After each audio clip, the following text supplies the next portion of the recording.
hashtag stay home, hashtag di rumah aja, atau kayak jarang ada yang pakai hashtag di rumah dulu sih ya, tapi kayak kebanyakan di rumah aja.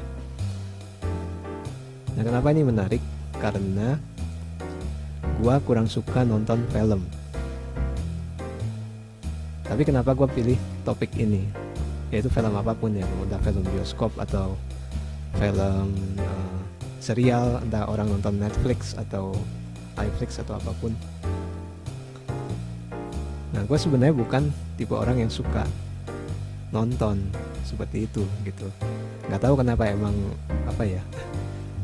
Kayak itu semacam aktivitas yang juga melelahkan sih kalau buat gue gitu ya. Apalagi kalau serial yang panjang-panjang.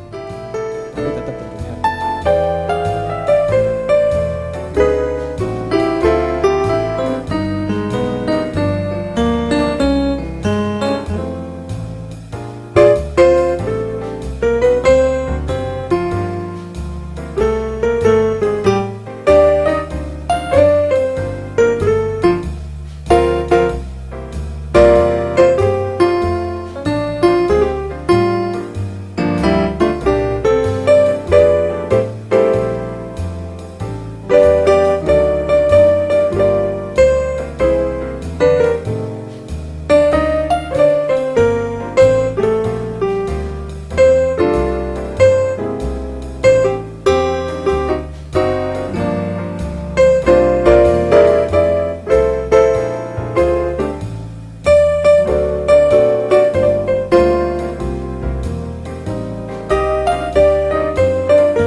nanya ke gua gitu,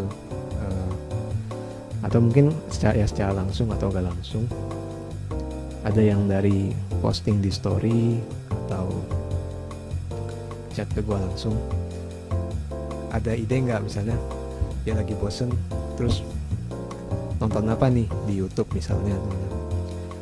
Salah satu yang sering gua rekomen orang-orang adalah video sulap. Jadi belakangan gue lagi sering nonton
pokoknya mereka namanya Penn and Teller ya.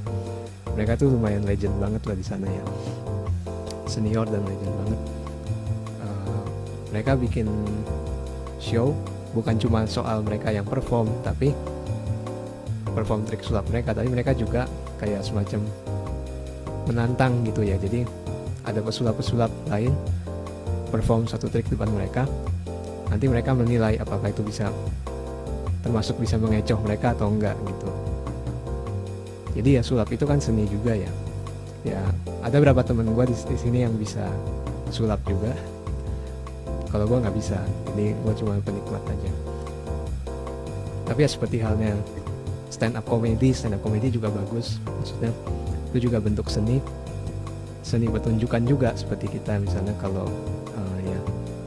kalau misalnya musisi gitu kan atau singers, kadang ada hal-hal yang bisa kita belajar dari ya sesama teman-teman dari seni pertunjukan lainnya gitu, entah itu sulap, bagaimana cara mereka misalnya ya mereka semua orang pasti punya trik andalan, coba bagaimana mereka mempresentasikannya gitu. Nah itu yang selalu menarik dan bahkan bisa diaplikasikan juga di musik gitu.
Gue sering nonton tuh sebenarnya YouTube gamers ya, ada kebanyakan sih yang lokal, tapi ada beberapa yang nonton. Kebanyakan kalau yang luar itu yang review game yang gue nonton, misalnya game ini misalnya kelemahannya atau ya celahnya di mana, glitchnya di mana gitu. Nah kalau gamers lokal yang sering gue nonton tuh kebanyakan bukan gamers yang mungkin mainnya keren banget atau jago banget, tapi kembali lagi ke cara seperti seni pertunjukan ya, jadi cara mempresentasikannya. Jadi mereka mainkan suatu game yang mungkin kelihatannya susah gitu, tapi mereka bisa mainkan.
Baik mungkin, tapi orang yang menonton mereka main tuh jadi tertarik gitu.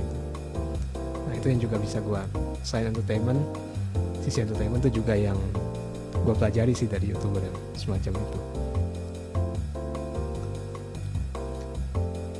Kalau musik sih udah pasti lah ya, kan kita ya sehari-hari ada aja maksudnya makanan musik itu entah untuk kita nikmati, untuk refresh, juga untuk memacu kita juga gitu kan, apa yang mau kita kulik gitu.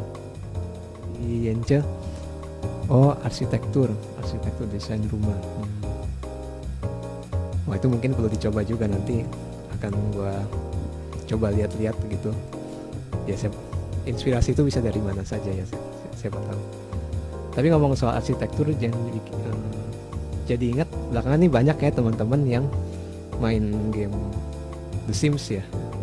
Gue sih nggak pernah main langsung, cuma ngeliatin video-video orang tahu ada gamenya tuh seperti apa gitu, tapi belum pernah coba main langsung The Sims tuh kayak apa gitu.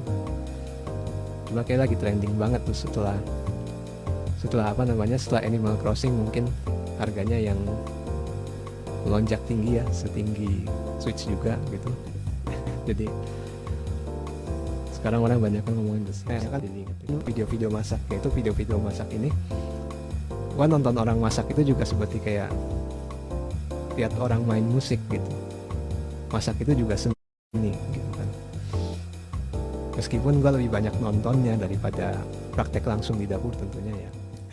Jamnya mereka streaming biasanya setiap 30 April kan, dan itu kalau di waktunya dikonversikan ke Indo, biasanya live streamingnya itu dari tahun ke tahun seringan jatuhnya sekitar pagi gitu. Dulu mereka mengadakan seringan di sana pokoknya di timing di sana mungkin perkiraannya mereka mau adanya malam gitu. Cuma mungkin dalam kondisi saat ini mereka mau adainnya agak sore, jadi agak ya antara siang sore gitu. Jadi jatuhnya tahun ini kemarin tuh adalah di kita itu 1 Mei jam 2 pagi. Jam 2 pagi, dan tuh gue kalau yang ngelihat story gue ya gue pantengin. Gue nabung tidur dulu gitu kan, habis itu pagi-pagi itu gue bangun dan gue ngikutin. Penasaran bagaimana mereka menyajikannya di kala situasi sekarang ini, dan cukup bagus, cukup inspiring juga dengan segala keterbatasan mungkin waktu ya, persiapan. Bisa dimaklumi mereka menyajikan seperti itu gitu, meskipun ya review lainnya seperti yang menurut gua cuma paling sedikit minusnya cuma adalah yang penayangan video-video yang cuplikan tahun-tahun sebelumnya itu agak kebanyakan. Bahkan termasuk untuk lagu penutup, lagu wajib itu Imagine itu. Sebenarnya itu bisa diupayakan, maksudnya sebaiknya sih bukan diambil dari yang video tahun lalu sih, kayak rasanya lebih greget gitu. Tapi ya mereka pasti ada pertimbangan dan upaya yang sudah maksimal lah ya. Tetap bisa dinikmati, tetap inspiring.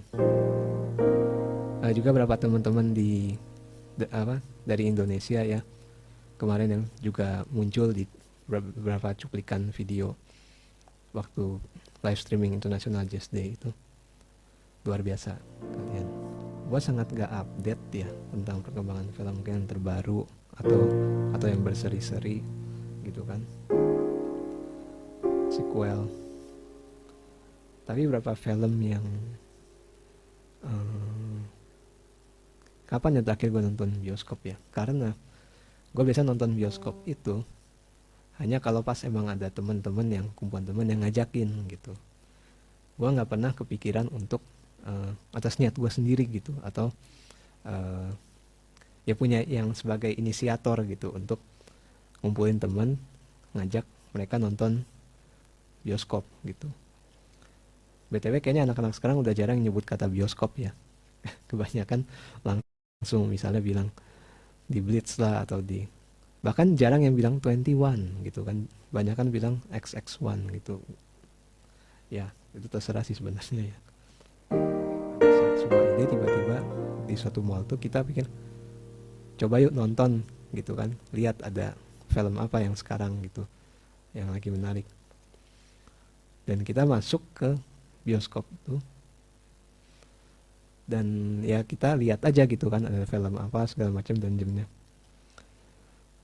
Dan uniknya kita sama-sama waktu itu sama-sama tidak ada yang tertarik dengan satu film pun di bioskop kala itu. Jadi akhirnya kita cuma yang ngelihat habis itu keluar lagi. Temen-temen mungkin tahu gitu ya, tapi nggak tahu deh kalau sekarang. Judulnya sih Casablanca. Casablanca. Nggak, ini bukan film horor terowongan Casablanca atau apa gitu, tapi Casablanca pakai C ya. Film jadul zaman hitam putih. Itu film yang mungkin karena ya itu juga ada hubungan dengan jazz gitu ya. Soundtracknya lagu-lagunya banyak ya, lagu jazz ya. Mungkin yang salah satu yang cukup terkenal, lagu yang terkenal apa terkait dengan film itu ya As Time Goes By ya.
Oh, kadang-kadang ada film yang gue nonton tapi salah. Jadi gini, jadi waktu itu sama temen juga nonton dan kita mau coba-coba nonton film yang dari gambarnya, dari posternya kelihatannya film yang seru.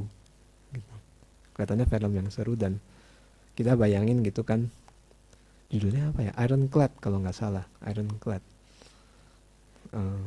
Kita ngebayangin film itu kayak kurang lebih kayak Lord of the Rings gitu loh, settingnya gitu kan. Tapi ternyata ketika kita nonton apa yang terjadi, menurut seingat gua waktu itu film itu jauh lebih gore daripada Lord of the Rings gitu kan. Penggal-penggalan, putus-putusan, bukan putus hubungan lah, putus anggota badan gitu kan. Jadi jauh lebih gore daripada Lord of the Rings dan maksudnya ya itu bukan tipe gua lah film kayak gitu. Itu lumayan mengejutkan gitu kan. Kita waktu itu sama teman-teman sama sekali nggak menyangka filmnya bakal kayak gitu. Jazz Day, International Jazz Day waktu tanggal 1 kemarin tuh, apakah sebelumnya mungkin ngelihat line up-nya ada siapa aja gitu kan, kayak bisa kita nonton festival musik, bisa kita lihat kan ada siapa aja nih. Salah satu yang menyita perhatian sebenarnya waktu itu adalah, kalau perhatiin ada Charlie Puth di situ.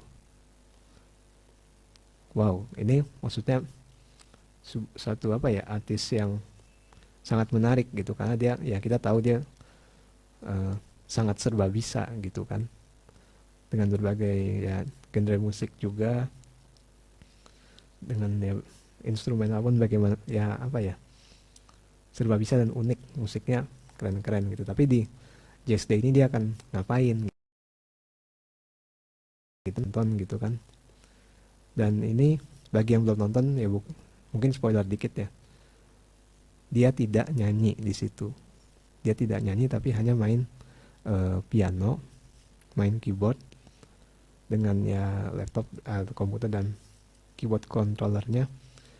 Waktu itu Alesis yang banyak dipakai juga teman-teman di sini kayaknya, Alesis. Cuma lupa tipe berapa, V berapa tuh ya yang sebenarnya keyboard controller yang gue kurang masih agak bingung dengan ergonominya gitu, karena dia tombol-tombolnya panelnya semua di pojok kiri dan tuh makan tempat gitu kan. Ya, tapi ada satu yang unik nih, fakta unik kalau teman-teman perhatiin. Seingat gue di situ, gue lupa dia pakai keyboard yang dia mainkan di nada dasar do sama dengan S ya, E flat. Tapi kalau kita lihat jarinya, dia main di seingat gua dia mainnya di E. Mainnya di E. Itu artinya ada transpose gitu, entah gua rasa sih disengaja sih, karena gua tahu dia perfect pitch. Dan mungkin ya nggak tahu, tapi kalau teman-teman lain perfect pitch mungkin bisa sharing. Tapi kalau gua pun gua merasa agak asing gitu kalau mesti misalnya harus transpose, karena ada semacam apa ya, koneksi antara visual tuts yang buat sama bunyi yang keluar itu kan nggak sama ya jadinya ya, itu kadang agak membingungkan ya, kurang nyaman aja gitu. Tapi gua rasa ada ini suatu alasan ya kenapa dia melakukan itu, karena di beberapa voicingnya seingat gua dia ada ngambil ya ada chord B di situ dengan segala macam alur pergerakan progresif, tapi ada beberapa kali B mungkin dia transpose itu untuk supaya karena range kan terbatas itu ya kontrolnya itu, supaya dapat B yang low-nya mungkin gitu kan ya itu. Tapi dia emang keren banget.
Kita pilih ya, kita juga ini perlu memperhatikan ya porsi juga, seberapa banyak kita menonton gitu kan, seberapa pun menariknya. Entah misalnya kita nonton suatu serial yang menarik ya, jangan sampai kita jadi terlalu capek juga gitu ya, entah fisik atau emosi mungkin gitu kan.